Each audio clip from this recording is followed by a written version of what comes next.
Listen up, sports fans. Your favorite sportsbook, BetUS.com, is back for our 28th year of NFL action. With the industry's biggest sign-up bonus of up to 200%, BetUS offers our members the opportunity to cash in on all your favorite sports, including NFL, NBA, MLB, and more.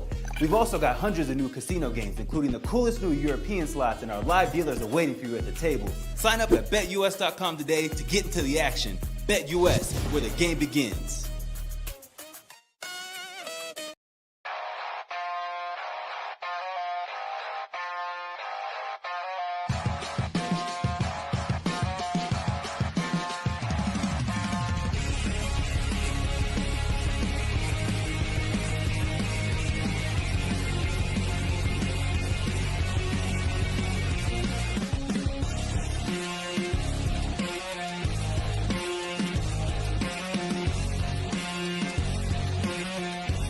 And now, broadcasting live from Las Vegas, the Snake Sports Talk Show with Jake Silva starts now. Here we go, ladies and gentlemen, and we are back live here on a Thursday, close to the end of the week, up from here on the Snake Sports Talk Show, wherever and however you may be watching or listening. Thanks for making us part of your day live in Denver, Colorado. We're all over the map. And I will tell you what, though, great guest lineup here tonight because it's all college up from here. Isaac Schade from Locked On Tar Heels joining us here in a couple minutes. And then, of course, Zach Seyko of Locked On Nittany Live. We're going to be talking about Penn State. We're going to be talking about North Carolina. We've got so much in store to unpack here for you tonight. Free agency still right now headed our way. And at the same time, we're almost close to Major League Baseball All-Star Game up and around the corner. A lot really going on. But I do want to start with this before we bring up our next guest is, to me, I just think that the Pittsburgh Steelers have validated themselves is that they are the most spent team on defense. But the fact of them going and getting Jalen Ramsey and then getting rid of Minkah Fitzpatrick, who basically goes back to the team he was drafted by. I mean, it just tells you a lot about what the Pittsburgh Steelers are going to be looking like the up-and-coming season. Not only did you get Jalen Ramsey, but you also took on the heftiness of the contract. Most teams right now, they're developing a lot on offense.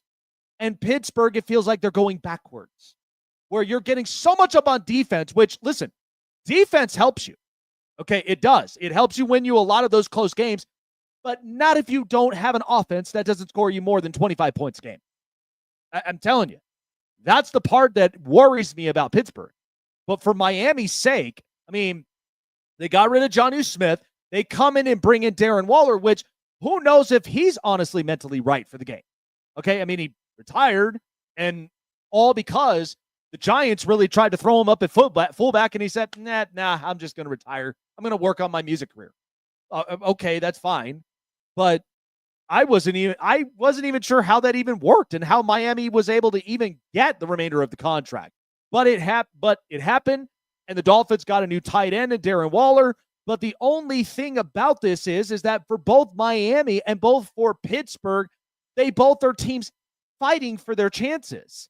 One side is the most paid on defense, and they probably are going to be one game short of making the final wild card spot, all because there's going to be some games on their schedule that they're going to have to play tight.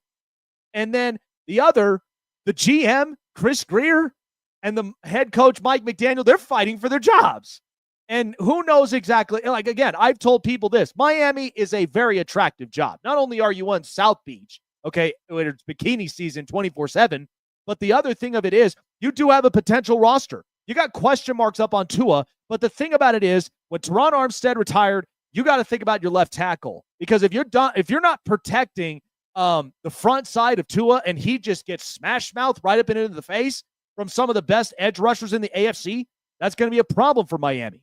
And New England's getting better. You know that Buffalo is not losing the division anytime soon. And then even when you look at the Jets, I mean, you can laugh at them all you want, but Aaron Glenn, defensive-minded coach, he's got his pass rushers, he's got his defensive front. That's going to be an interesting team. So I just think with that whole entire trade, it solidified both those teams. Two guys are fighting for their jobs, and the other one is just fighting for the last wild card spot in the AFC. And who even knows? And I predicted this, and I'll predict this again, is I think New England makes the playoffs before Pittsburgh does. All because Mike Vrabel, I trust the culture, and I know what he's about to do there. He's about to do some wondrous things. Now, I know when we got our guest coming up here, because it's going to be really, really interesting, because in Chapel Hill, you're calling it Chapel Bill. You're moving on from Bill Belichick for 20 years. And so now Mike Vrabel comes into the building, changes up the culture. You got a tackle for the future in Will Campbell. So they're working in the trenches. Whereas Miami, sunny, hot, you got flashy cars. You got, the best receivers. You got a quarterback on a good day when it's not cold up out there. He's slinging the ball. But what are you at when you're in the cold? What are you when you're up in upstate New York? What are you when you're in Kansas City? What are you when you're in Philadelphia or Pittsburgh? You got to be able to match up in the cold.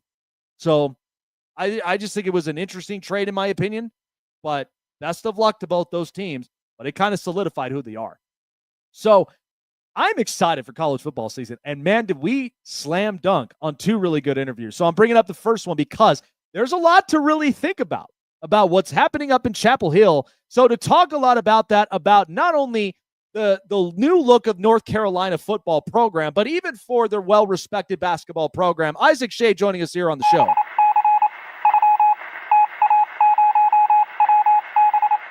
I do got to ask this, though, Isaac, is... Okay. I mean, I've loved watching Bill Belichick for a long time in the NFL. When you got the news, take me back to your reaction when it first happened, because I was like, Bill Belichick going to college? What is this, Rodney Dangerfield in that one movie? I was like, you got to be kidding me. But to me, I've always respected North Carolina from their basketball program, because I think Roy Williams, what he's done there before he retired, multiple national championships, winning in all cylinders, especially up and into the tournament. But then you come into a football program where even in the last, 5-7 seasons that I've watched them, they've been running the football very well. I think that, the quarterback situation's been kind of, here, there, because you're watching Sam Howell, you're watching Mitch Trubisky. So take me back to your first reaction up and on this and what that feeling was like to now have to hear Chapel Bill in North Carolina. Jake, honestly, my first reaction was I do not have time for this tonight, because literally the next morning we were surprising our kids with a trip to Disney World. And I was like, I'm trying to pack. I'm pre-recording a whole bunch of shows for while I'm gone. Like, why couldn't we have made, because we all knew about it for weeks, right? Ahead of when it was made official. So that was my reaction, was tonight? Really? No. Look, it's crazy, Jake. It's so like, I still literally, I laugh almost daily, because it's so weird to read. Like, for example, ESPN put out their ACC preview this week from Bill Connolly. Great stuff. And in his 2024 recap, talking about everything that happened in the 2024 season, and the last sentence of the whole recap is, and Bill Belichick, right? And it's just like, that wasn't even part of the season, but it just comes up always. And so I think my response to it is it really is wild what a big deal Bill Belichick, the entity, is, and how much people think of him and still revere him, and are like, I get stuff from people all over the spectrum. Like the Locked On NC State hosts are just like waiting for this team to be awful so that they can just dump on me, right?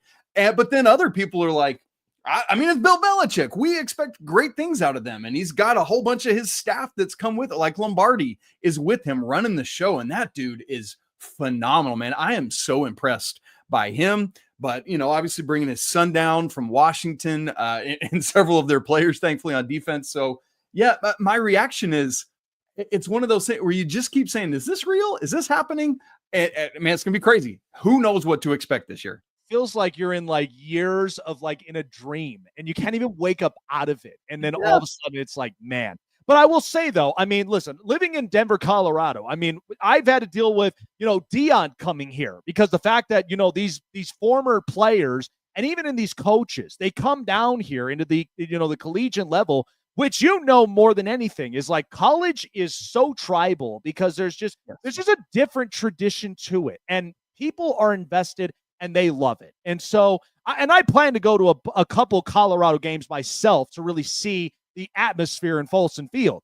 But the thing is like, you watch him, you watch Dion, you watch Bill Belichick. I'm watching, Ron Rivera be a GM up at Cal Berkeley, where I was just like, oh, okay, I kind of see Cal Berkeley getting a little defensive. So, before we get into the really tasty stuff, my thing is like, and I don't usually go into, personal stuff like this, but obviously with Bill didn't really need like that advocate like next to him when it came to the NFL because he was the most respected coach. Now, of course, everybody has their personal speculations. I'm not going to get deep into it because everybody's lives, their choices, that's all on them. Sure. But when I look at his girlfriend being there as like that extra helper right up from there. And listen, I give her props. She's very smart. I think she does know what she's kind of doing in some areas, but to kind of see this, and I think this is just the kind of thing that Bill needs, because in the NFL, you really didn't need it because you had the top tier defenses in 20 years. But when you come into the collegiate level, it's always good to have that resource that even when you go into the PRs and even when you go into these interviews, that's going to really kind of shed the light a little bit up and on his character a bit, isn't it? Yeah, it's funny, Jake. My joke this whole time, tongue firmly implanted in my cheek, I might as well add, is that Jordan Hudson is really this big ruse where Bill Belichick went to her and said, "Listen, honey, I need you to just go be wackadoodle out there so that everyone is paying attention to you and that whole circus and not paying a lick of attention to what we're doing on the football field so we can catch everyone by surprise." And if that's not the most Bill Belichick MO, I don't know what is, right? Like, he's always doing everything he can to play everything as close to the vest as he can. In New England, it was always, you are going to get nothing more than what the NFL requires you to give out of him, because he will not give a modicum of information to an opponent to have an edge on him. And I don't blame him. Well, now he's required to give even less information by the NCAA and the ACC in Carolina. And so it's just this funny thing. And obviously I'm joking. I don't think Jordan Hudson is this intentionally misleading thing. But like, because what we said earlier about Bill Belichick, the entity, being this thing that everybody, this train that everyone wants to grab a hold of so they can get part of the news cycle, every time there's even remotely something interesting about what Jordan Hudson has done, everybody wants to write an article or talk about it or do something because it's a thing and it's related to Bill Belichick. And so it's just been such a weird offseason in that regard. He's come out and made statements of like, what the truth of it is, the non-sensationalized version, I guess I would say. And I'm really curious to see how much that dies off once the actual football starts happening, here in a matter of weeks with fall camp. Right. And because the one thing I'm curious of, and, we've heard this saying all the time, is that, you teach an old dog new tricks, and my thing is like, I think about, because when coming in college, I'm sure, the both of us, we've had this experience in the past, but even when I came up into here, it was a start of a future. It was paving the way to where it was like, whatever your career goal, or even if you're up and on the football field anywhere as an athlete, you're starting your actual journey road after high school. So when you come up into recruitings, it's like, what's Bill going to honestly be with these new recruits? Yeah. What's he going to be like with the NIL and the transfer portal, and then all this other stuff? So there's a lot of things that I'm sure Bill's trying to take in piece by piece and really kind of be consistent with it. Yeah. But talking about, North Carolina football, and to kind of add this up. So Amorian Hampton goes up in the first round. And look, I watch film and everything. And to me, the kid has been a one of a kind. And I am watching North Carolina football. We've had some mixtures of a lot of North Carolina football running backs, especially when you got, Javonte Williams. You had several others that have come up into this program. But Amorian Hampton just looks like a completely different breed. Watching him and covering him, is there something that for all of us NFL fans that we really should expect, especially for a bright future? And man, wasn't it just a match made in heaven to go into Jim Harbaugh's field and like this is just gonna work, right? Like, what was your thoughts on that? Well, my first thought on it was I sat there on draft night shocked that you talked about the Broncos. I am still shocked that they didn't pull the trigger on him. I really thought they were going to, and now they might have to bear the brunt of it being in the AFC West. So we'll see what happens there. It's gonna be really interesting. But man, as you said, I think I tweeted almost exactly what you just said. Harbaugh and Omarion Hampton is a match made in heaven. The thing that NFL people need to know about Omarion Hampton is because of his skill set, like in everything that he can do, toting the ball. I mean, I have never seen, that's very big statement. I have not seen in a long time, at least I'll say that, because I don't want to over sensationalize something I've not processed through. Someone that gets as many just broken tackles and yards after contact as he does, dude. It is absolutely insane, Jake. He's really made progress as a pass catcher. His pass pro is something that I think is underrated about him, and is something that I think can really help him get on the field early and often, be a true 3-down back if need be. Especially, have you seen this report about Najee Harris's eye that came out? Yeah. Like, what were the odds of that? That's so crazy. So anyway, if there's anything lingering from that, no worries, because Hampton can handle all 3 downs of a series and keep trucking. But I think, Jake, the thing that most impresses me about him is when you have someone of his immense talent, you could see them being a diva or needy or any of that. Omarion Hampton is a just very quiet young man, just all about winning. That's literally all he cares about. Whatever Harbaugh and that staff asks him to do will happen, and in spades. And it's just like, he's one of those guys that you say, I'm starting a franchise. I need a running back. Give me somebody with that mix of skill and temperament and personality, and let's go win a lot of football games. 100%. And like I said, I mean, watching the film and watching the tape, I was just like, oh, this screams Jim Harbaugh all the way. And the fact that he's trucking dudes. I mean, when I saw that picture of him when they first met face to face, I was like, this kid is yoked. This kid's like just really built like that. And, that's the classic running back you kind of have to have, right? So, and thinking about North Carolina, because the ACC, Isaac, I mean, everybody right now harps about, the Big 12 or the Big 10's been winning lately. I mean, obviously with Ohio State. And then, the SEC, I've always had respect for them because they brought in so much talent, even into the NFL. And then they've had their shots at titles. And so to me, do I feel that they've downgraded? Absolutely not. That's just ridiculous. But the thing is like the ACC going into this up and coming season, we know what Clemson is, even with, Kate Klubnik. And then we know, to me, my surprise would be Georgia Tech. That defense is just loaded.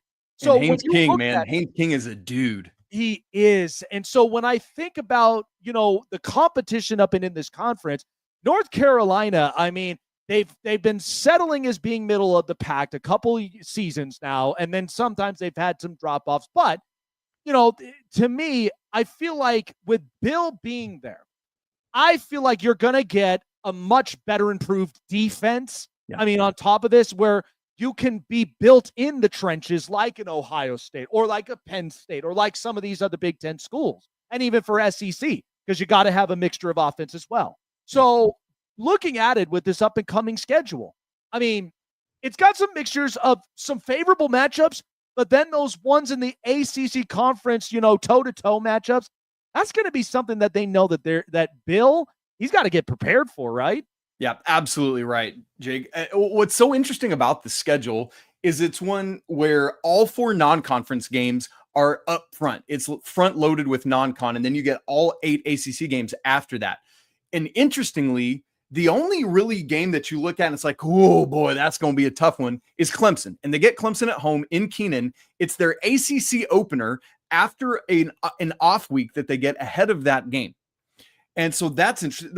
Like, in fact, the whole schedule, I don't know that I've ever seen this. I need to go back and look. Literally every game is flip-flopped home and away. They never play home twice in a row, never play away twice in a row. But yeah, you start back-to-backs every single time. Yeah, it's crazy, dude. And so they have that game against Clemson.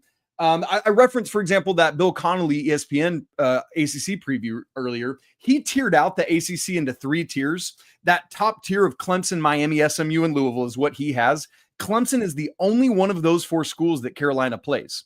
The middle tier, the only schools they play out of that are Duke, NC State, and Cal. And then the bottom tier, he's got BC, Syracuse, Virginia, Wake, and Stanford. Carolina has 4 of those 5 in that bottom third tier.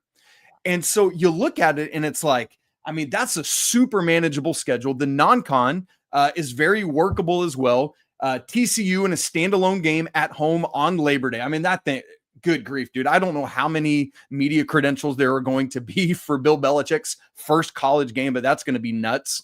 Then they're at Charlotte, then they host Richmond, and then they go down to Orlando to play UCF. And so you look at that schedule and it's like, it's Bill Belichick. It's a what seems to be on paper, and right in the portal era, who knows what teams are going to end up actually being.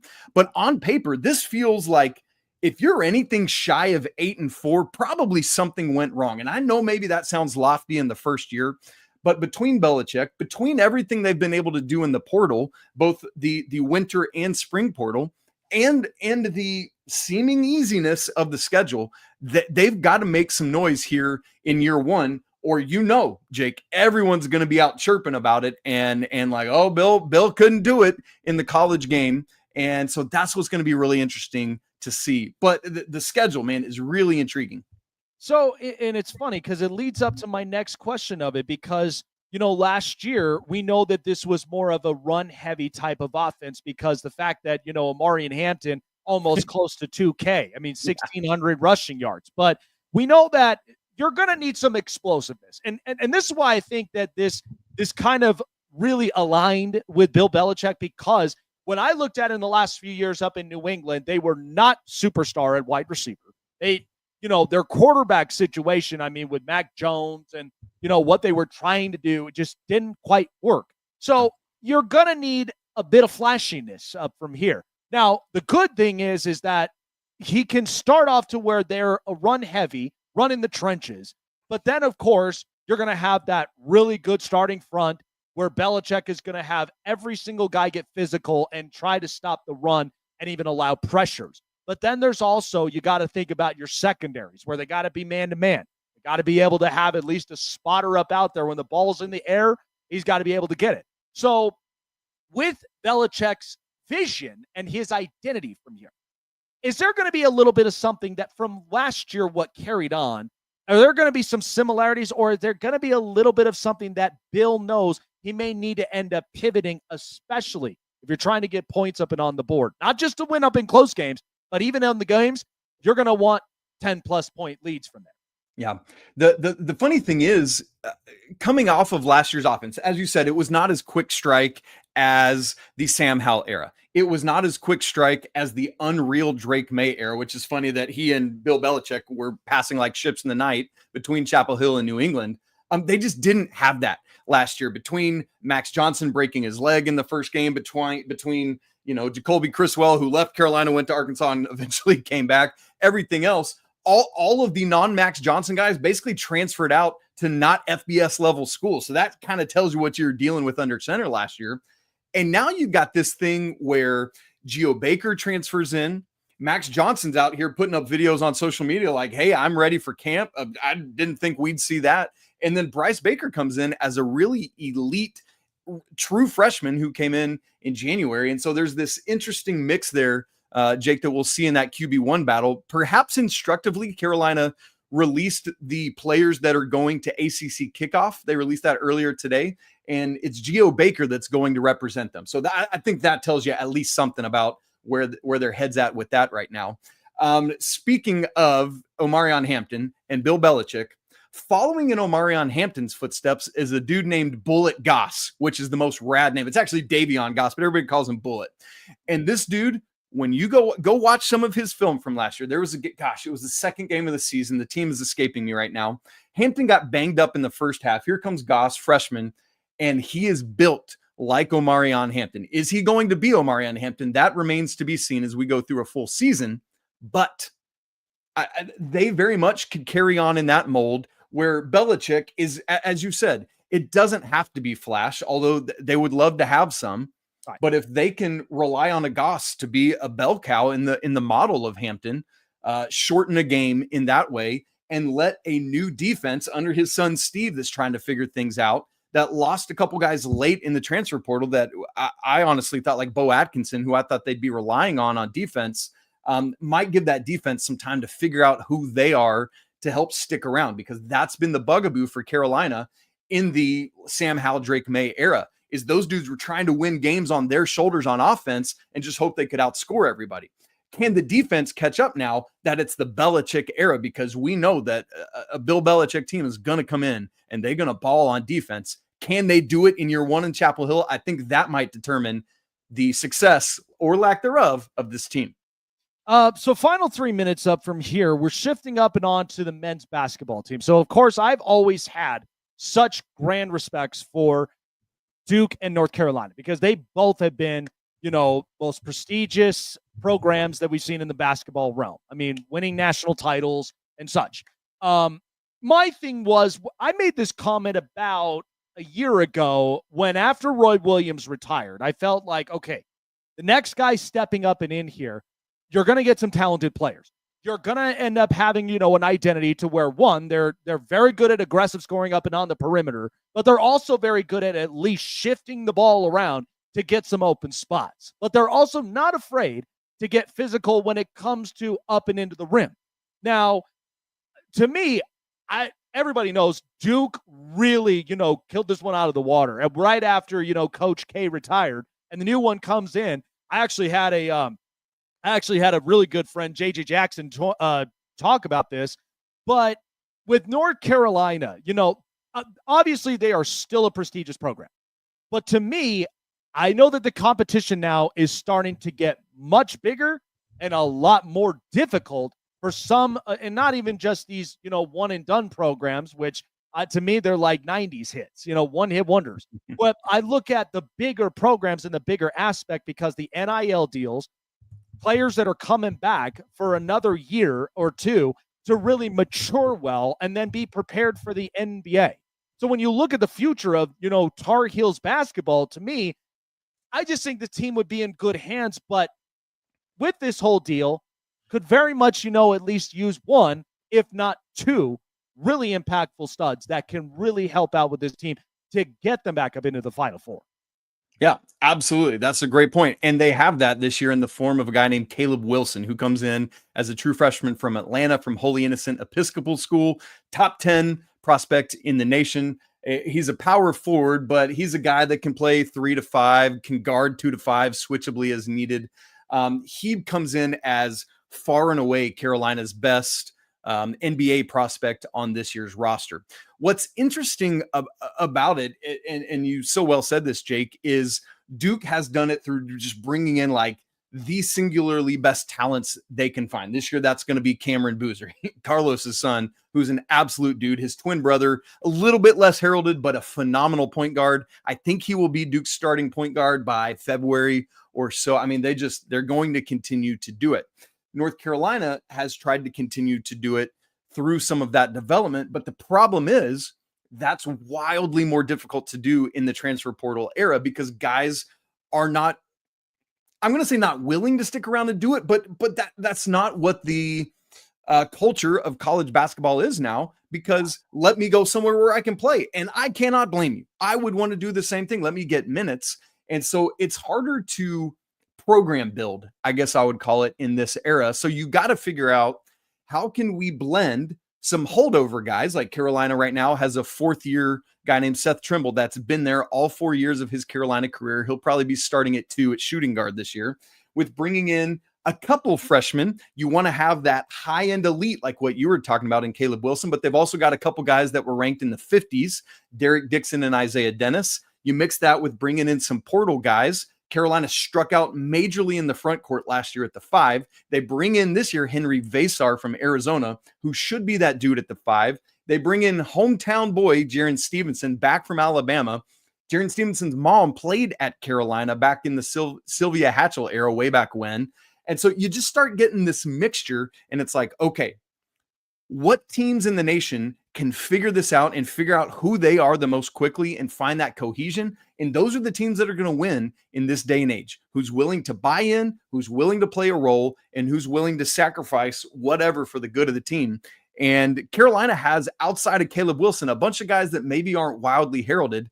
But what I've said consistently all offseason is just because somebody doesn't have the name doesn't mean they have the game. And these dudes got some game, and it just needs to come together. Well said, man. I will tell you, though, funny story, a little blast from the past. You know, so my birthday, of course, is in March. And so it's the exact day that the tournament itself starts up at. But I do remember little 8-year-old self had its spiky hair, all the rest of it. I just remember wearing the North Carolina hoodie. And I even wore the North Carolina jersey. I mean, that Tar Heel color, and just with the mixture of the black. Oh, man, you cannot go wrong with that. So to me, I will just tell you on record, I have a soft spot, especially for Tar Heel basketball. So to me, it's like I've always respected the program. I watched the time with Tyler Hansborough. I've watched the time with years ago, like really good players that have stepped up and into this program. But I really am shooting for, I think this is going to be the best of basketball with the fact that we got bigger programs getting bigger and better.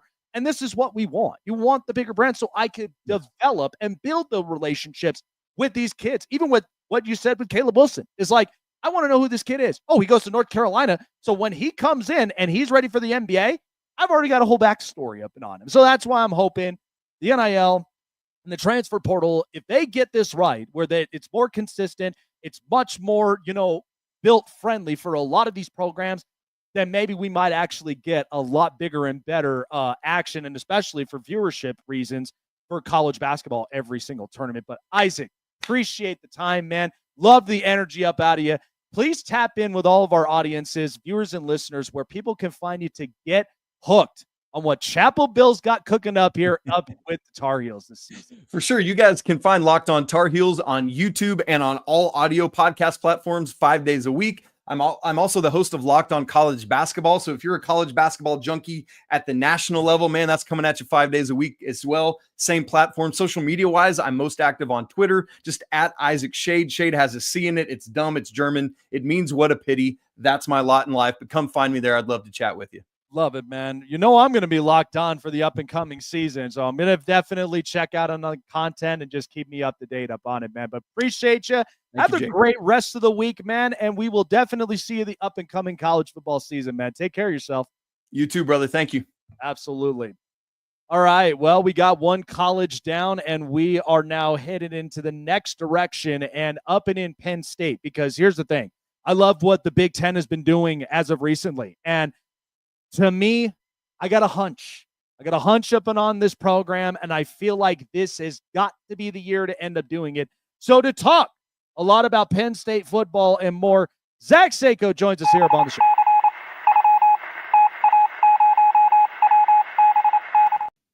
So I got to say, Zach, to me, Penn State, what I've always loved about them is that they have developed so well on defensive fronts, especially with these pass rushers in the last few seasons. And we know that this is more of a grit and grind type of program. It's just the way that, James Franklin loves this.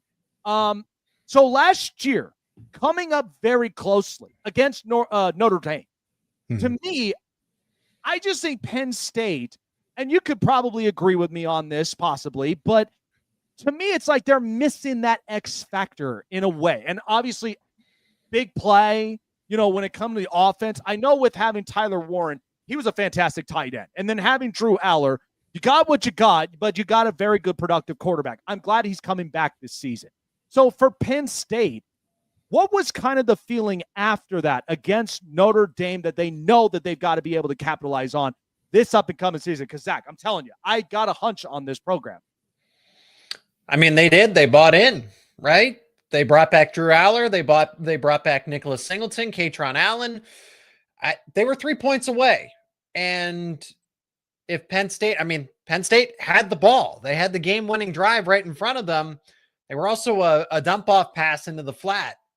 They score that touchdown with Aller missing his running back out of the backfield. Singleton should have caught it. Aller should have hit a 5-yard pass, whatever you want to say. That's how close Penn State was. It wasn't this Dominant victory by Notre Dame. It was 3 points, but 2 plays were the difference overall in that game. So Penn State brings that core back aside from, superstar guys, Abdul Carter, Tyler Warren. But you get a better version of Drew Aller. You get a better version of Nicholas Singleton and Katron Allen. May I mind you, they have 2 superstar running backs in the fold. So if anybody's going to criticize Penn State and say, well, who are their X factors? Who's that? They don't have Tyler Warren anymore. They don't have Abdul Carter. Okay, well, Nicholas Singleton and Katron Allen could have been day 2 NFL draft picks this season. They're both back as veterans of college football. I would argue that, okay, you have Jeremiah Love. Nicholas Singleton's probably consensus number 2, the consensus number 2 running back in the nation. You have 2 top 5 running backs, conservatively, if you're Penn State. You have a top 3 offensive line, conservatively. So I know what Michigan's dealt with and everything, and then there's all, there's back and forth now that the hammer's getting ready to come down. Aside from that point, X's and O's respectively, Penn State's is built very similarly to that Michigan team on offense. Blake Corum, Donovan Edwards, Nicholas Singleton, Katron Allen, J.J. McCarthy, Drew Aller, and an offensive line that very well could win the Joe Moore Award. That won a national title. That won, depending on who you ask, right? Depending on who you ask. But the formula is there. That's what Penn State's following, aside from the alleged sign stealing. Yeah, and it is interesting because I mean, watching this team for as long as I have, I mean, they've always been built physical, and that's kind of the MO of the Big Ten. It's a more physical, in the trenches type of conference, even when you're looking at a lot of these teams, like even with Michigan and Ohio State and several other teams. But I just feel like, I said this about Ryan Day 2 years ago when people were just like, he ain't getting it done in Ohio State. And I'm just like, okay, hold on, timeout. Like, you're getting a guy who is winning games of this program, is getting you into these positions. When do we start to kind of hold and pump the brakes here and give it at least a shot to see what he can do from this? And he just proved it this past season. When I look at James Franklin, Zach, is many people have had some sort of skepticism around because we know that, one, he's very invested up and into the program. That's never been a problem with him. It shows up for the kids, shows up for this program, and he's ready to roll. But this season, I feel like he's on the spotlight. And for many reasons, because the team only lost by 3 points. They've gone in. And so now the ball is in his court. So when covering this team, has there been thoughts about this with James Franklin and saying, if let's say you're up and in the seat and you're like, if we don't get this done, something has to be able to work in order for Penn State to really show up and get into that big dance at some point, right? I mean, if you're alluding to Penn State needs to go in a different direction if they don't win a national championship this year, I don't think that's the case. Now, if they absolutely crash and burn and fumble this, they miss the playoff, or they get bounced in round 1, you definitely have a lot more people. It's justified if you say that Penn State does need to go in a different direction. Why Penn State's been that 10-2 team throughout most of James Franklin's tenure is because, frankly, the university has given him 10-2 support. Okay, whether that's NIL most recent over these past 4 or 5 years. And before that, Penn State's never gone out and gone after some of the top coordinators in the entire country until recently, until Pat Kraft, Manny Diaz, and then Tom Allen, and now Jim Knowles, poaching him from Ohio State. Penn State didn't do that beforehand. It was always, well, okay, you can go get your 3rd best option. You can go get your 4th best option. It was never the top option. So now that's no longer an excuse. And you see how when that changes, Penn State keeps getting incrementally closer. Since James Franklin isn't playing with a deck that's 3rd or 4th best, and now it's go get your top offensive coordinator candidate. Got him, Andy Kotelnicki. Go get your top defensive coordinator. Money's not an issue. Go get him, Jim Knowles. Okay, so now the excuses aren't there anymore. James Franklin acts more as a CEO. I'm never going to sit here and say that he's a better X's and O's coach than a Steve Sarkisian or a Kirby Smart or even a Ryan Day. But with the way that he delegates and manages and tries to balance all these different responsibilities, it's why Penn State is where it is. But they keep taking that one step closer. They get closer. Okay, so now the idea is that, hey, you got to the semifinal, you get to the championship. So if Penn State gets to the semifinal again, gets to the championship, they don't happen to win it, I'm not firing James Franklin if I'm Penn State. Again, it shows continued progress. Is it disappointing? Yes, but it's not the entire. Let's knock the house of cards down, because then why would you hit the reset button when, again, you take another step forward? Yes, and it's interesting because I think we're so used to this, because I say it all the time that we live in a caffeinated society. I blame Starbucks and Amazon, because the fact of the matter is they're so quick to just hit the gavel and go, well, no, we're done. We're going a different direction. And then it's like, but it's not that simple to end up rebuilding afterward, because you got to think about recruitment. You got to think about the transfer portal. Yeah. You got to think about how you got to figure out your identity, because at the end of the day, when identity changes start to happen, it's like, it's a whirlwind. So I feel like the only thing that, because again, I have respected Penn State for a long time.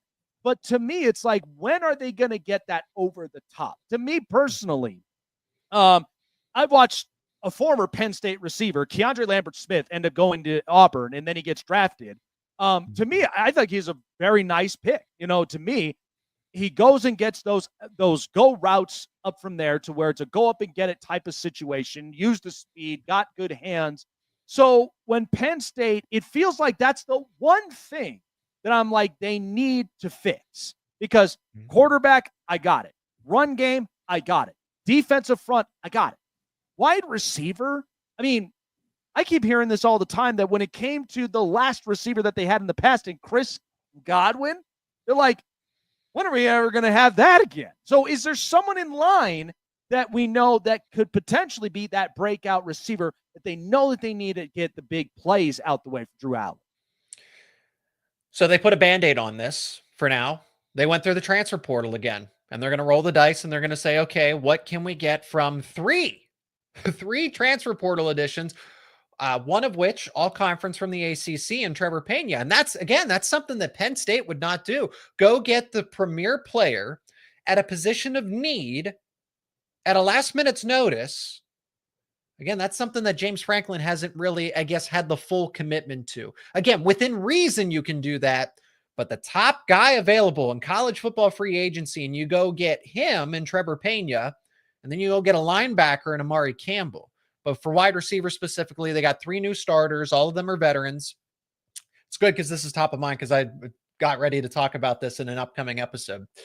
Kyron Hudson from USC, Devontae Ross from Troy, and Trevor Pena from Syracuse.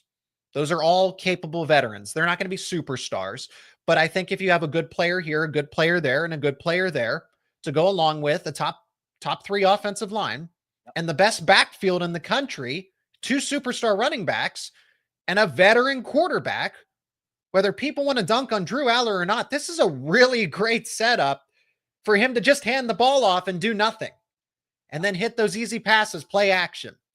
So wide receiver is better than what it was. You bring up Keandre Lambert-Smith. There's a lot of context to, what was going on there with Mike Yurcich and everything else. So would he have been the difference in that game against Notre Dame? Maybe. It's fair to say maybe he would have been the best option of between what Penn State had at that given time. But I like these 3 wide receivers for Penn State. They're also in pretty good hands at tight end. They got a new breakout star in Luke Reynolds waiting to happen. Khalil Dinkins, solid veteran. Andrew Rapplier is another rising player. Like, the depth chart is stacked at tight end. Yeah. So this offense is, to an extent, idiot proof. Like, you almost can't make if everybody stays healthy, of course, if everybody stays healthy, but wide receiver, much better spot than what it's been over the past 2-3 seasons. Yeah. So talking about it too is, Drew Allen showed some flashes to me of like productive, accurate quarterback. I think I'm trying to remember at least the game where I'm like looking at Drew and I'm like, Drew, what are you doing with that throw? You know, they're because, again, there's going to be some of those mistakes he knows he's going to clean up because not every quarterback is going to be perfect. But to me, I think he's going to be very productive. I also do believe that he's got that flash of just that accuracy, but now can he make that consistent and put it all together to where Penn State goes up and on a run? So Drew Aller, going back from the last season and what he put together, definitely caught a lot of the NFL scouts' eyes. Because I've been hearing it all up on social media for like days and weeks. But this up-and-coming season seems to me is much more meaningful for Drew Aller, not only just for him personally, but the fact of trying to put a statement for the program of Penn State that we are that team that's hungry. And I look at teams like Michigan that won the Natty, Ohio State that won the Natty, and now it's like now Penn State seems to me they're put on this spot, and Drew Aller wants to make a real good statement on it.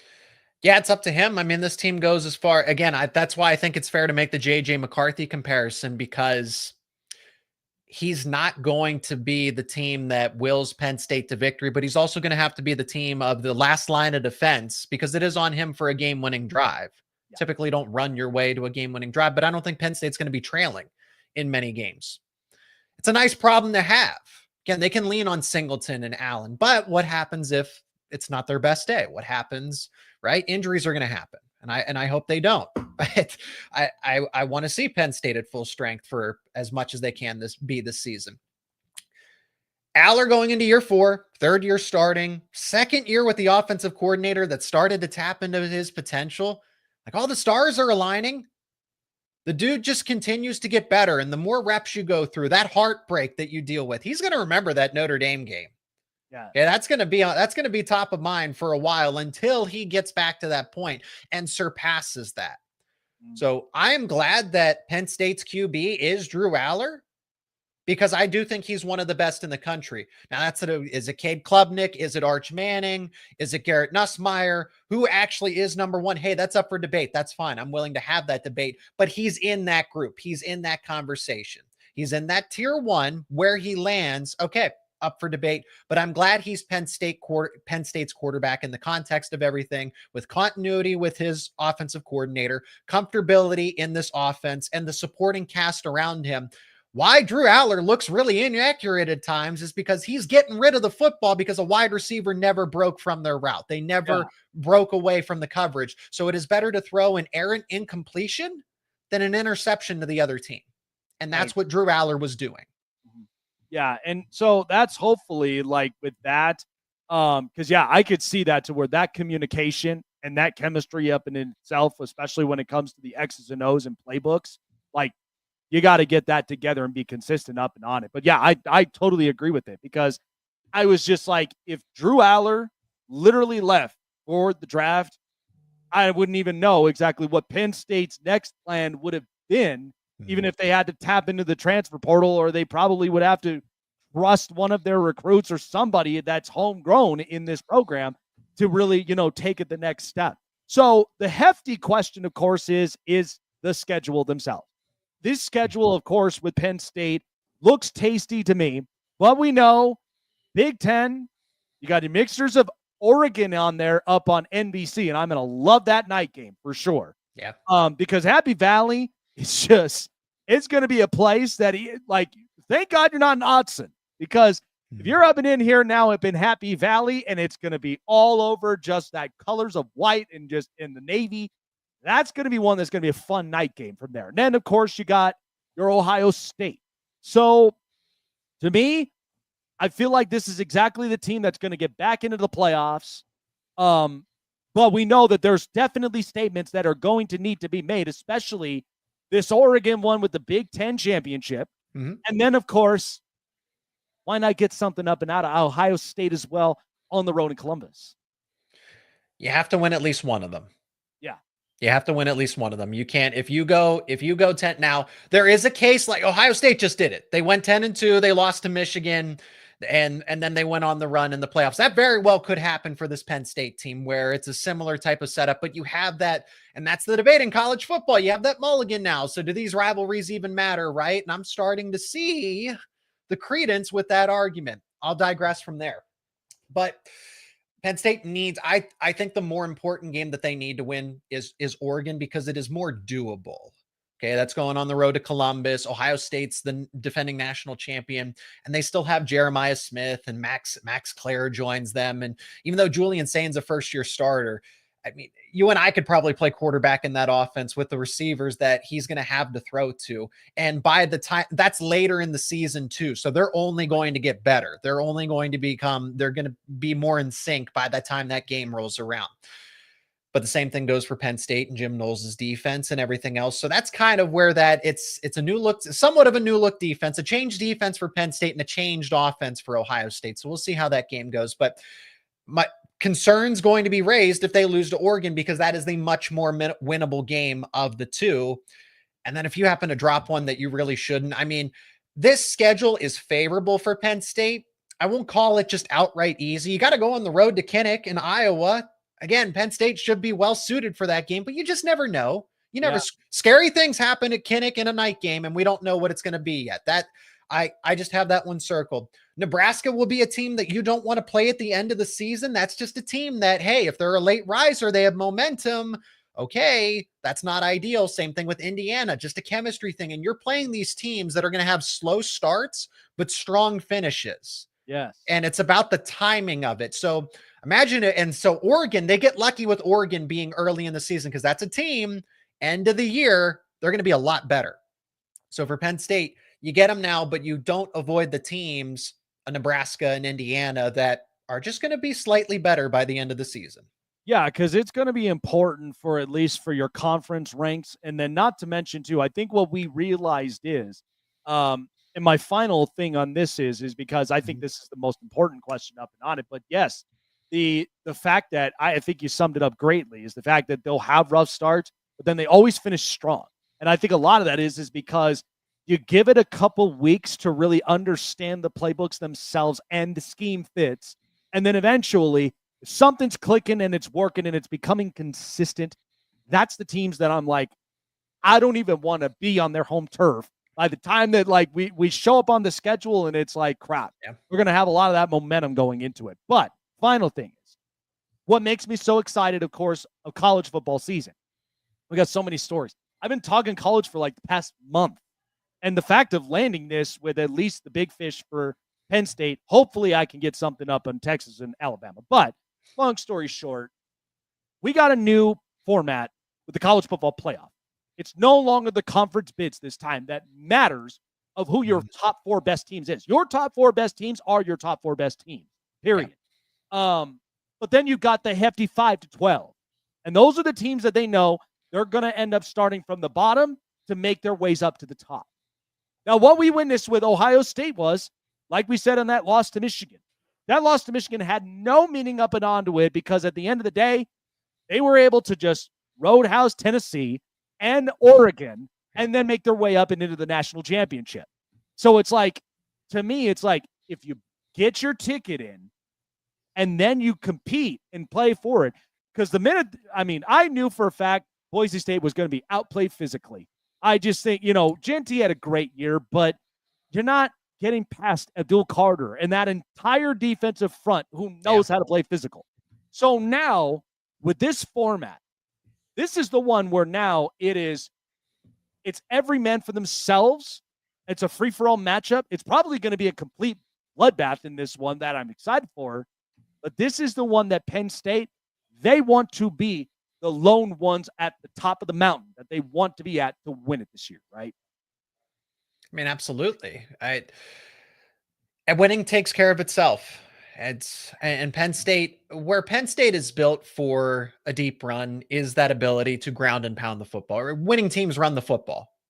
Winning teams can run the football because they can impose their will. And if they have the lead, then they can just sit on the football and run out the clock and everything. So at Penn State, I mean, Ohio State gets in, they don't play a conference championship, and they go on a run. And aside from Notre Dame making a late run, Ohio State basically had its way through the entirety of the playoff. Yep. I don't know that Penn State's going to go on that same kind of dominant run if they happen to be a 6 seed or a 7 seed. They host another home playoff game. But I'm expecting them to be a top 4 seed. I'm expecting them to, at a very minimum, go 11-1. maybe 12-0. If I had to stake something on Penn State, Ohio State right now, I would think Penn State wins. I need to see how Julian's saying, and then, Brian Hartline has not been calling plays. I just want to see how Ohio State progresses. So right now, with what Penn State has on paper and Ohio State, Penn State's the better team, and I would take them tomorrow, but I don't know about a couple of months, 2-3 months from now. Right. So with that being said, I mean, Penn State's a top 5 team in the country. They should finish like it. And then after that, they're built for a playoff run because of the offensive line, because of the running backs, because of the veteran quarterback, because of the dynamic duo coordinator. Penn State has the best coordinator duo in the entire country. There are no more excuses here. So if James Franklin does not get to, at the very minimum, the semifinal again, I would even take that to, you got to get to the championship. Things happen. I get it. Things can happen, but it's really, I say it's championship or bust from the perspective of you're not going to have a better opportunity to do it than this season. Right. There's all this turnover next year. You're not going to be very close. Maybe you sneak into the playoff, but that's the best case scenario. Your best case scenario to win a title is this year. And I don't know what it's going to look like over the next 5 years. So do it now or you're going to miss your window. Yeah, absolutely love it, man. Like I said, I just got such a strong hunch on Penn State with just watching these past 2 Big Ten programs go in and win it all. And I feel like Penn State is just right there up and in line, that I feel like this is their upbringing this year. Zach, appreciate the insights, man. Appreciate you for having you up and on here. Where can people find you? Getting locked up on the Nittany Lions all season long, preparing for the college football season that I just think is going to be such a memorable one than what we got last year. And it might be very memorable for Penn State too. So just like my counterpart, that was tough for me to follow. Isaac Shade's one of the best in the network here, but I am the Penn State equivalent to Mr. Isaac Shade. So everything Penn State is over at Locked On Nittany Lions, YouTube, wherever you get your podcasts. Talking football recruiting, wrestling, basketball, you name it. Hockey now, because they just got a top one of the best prospects ever to join the Nittany Lions. So all of that and more over it. It's truly Locked On Nittany Lions, Locked On Penn State. Absolutely love it, man. Zach, appreciate you coming on by. Enjoy the rest of the week, and we will see you in the up-and-coming football season, man. Take care of yourself, and let's go Nittany Lions. I appreciate you having me on the show, Jake. Thank you. Absolutely. Yeah, it just doesn't get any better than this. I mean, at the end of the day, the college football season is just going to be outright, just outrageous. And it's going to only get better from here. But I really am excited for what the up-and-coming season is going to look like. And, to me, there's obviously going to be competition up from there. There's going to be a lot of different realignments. But we know when teams get into these spurts and they go onto these drives, that's the stuff that we know is going to be really, really something special for them moving down the road. I wanted to bring this up a quick couple minutes up from here.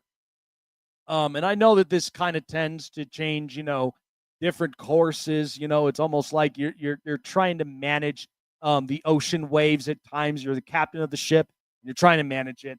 But when I saw the news, and of course the NBA free agency has been great. We know that Kevin Durant now no longer in Phoenix. He's now up in Houston. The Phoenix Suns, and a while back, I had a really good guest on, Ben Garcia, talk about this with Phoenix.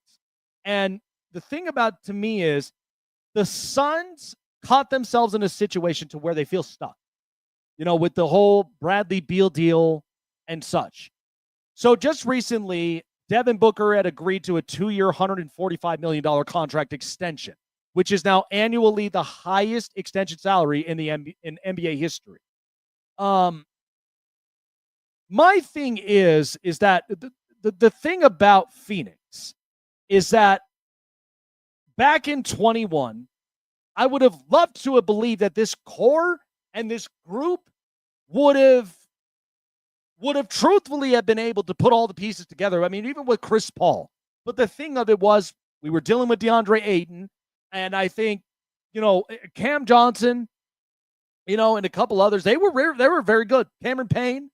So to see Phoenix from 21 and up to 2025 this year, I just don't know where exactly just the consistency of the direction it seems to be. I mean, I love Devin Booker, but to me, it's like you gotta be able to get the right pieces, the complementary pieces that are going to make the best version of him.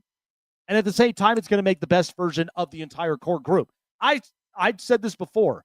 I felt like when I watched them that season, they were very good offensively. They were able to spread the ball around and control time of possession. And then at the same time, they were able to just get downright and dirty up and on defense. But I just think, Phoenix, because they even addressed a couple things up and into the draft. I think it was pretty good. But to me, Devin Booker is their superstar, 2-year extension. Is it worth the money? In my opinion, it's a lot, but you know what you're going to get. And I think Devin Booker, whether he's still around in this Phoenix group or not, he's going to be very impactful for somebody. But this is where Phoenix really has to make it worthwhile, because ultimately, if you're not in a position to where you're going into the playoffs in the West, and I mean, again, everybody all knows how embarrassing that looked when you got swept. Okay, nobody loves that feeling, but it seemed like a lot of things were out of sync. But if they could find a way to get back in sync, then Phoenix might actually have a fighting chance. But at times I want to believe it. But the front offices sometimes makes me question. I cannot be, and then this isn't even any businesses in life, is I can't go in there with the assurance that things are going to be consistent and things are going to be right. I got to have the whole information. Okay, because to me, this is why it's so great about the show. New information, new opinions, new takes. To me, it's like Phoenix, they have at least those guys. But if this doesn't end up working out in its way, we know that Devin Booker would only have this year and next year.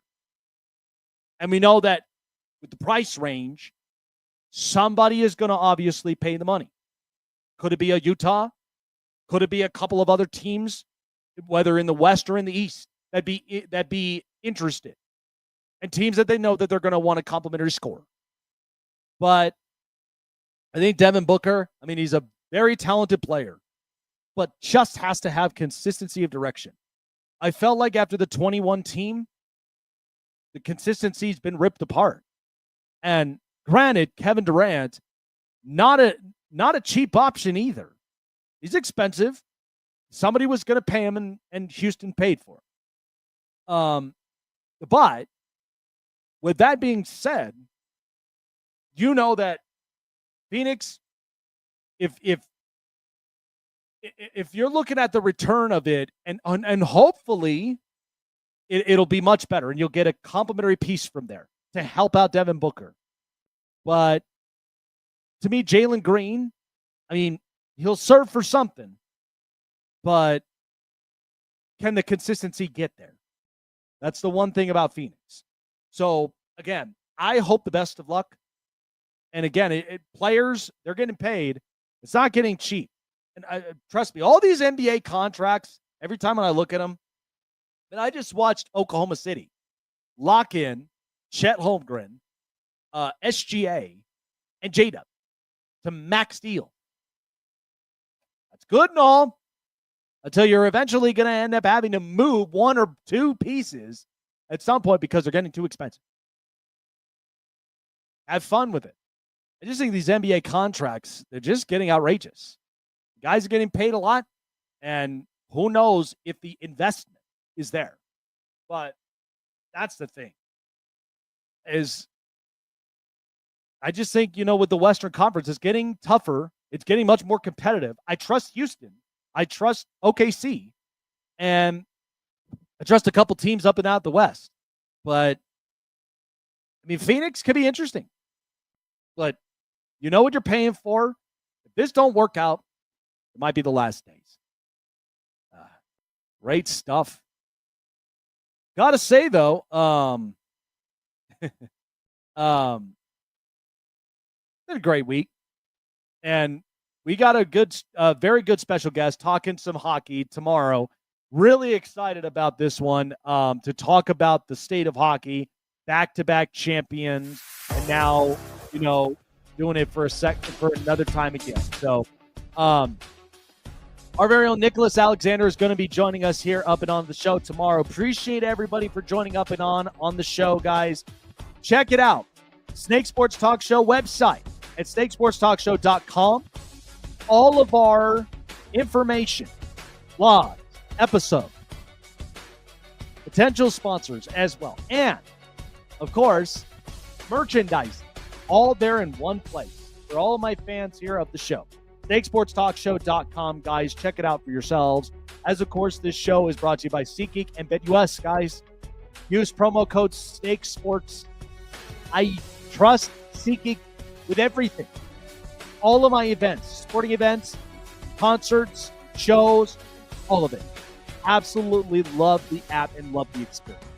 Check it out for yourselves, guys, at SeatGeek.com. Download it on your mobile device at Google Play in the App Store, and also use promo code SnakeSports for $20 off your first purchase of your first ticket to experience why SeatGeek will be your best friend for your next event. Check it out, guys. SeatGeek.com. Download it on your mobile device, Google Play in the App Store. With myself here, signing off. Have a great rest of your night, and we'll see you guys tomorrow night. Take care.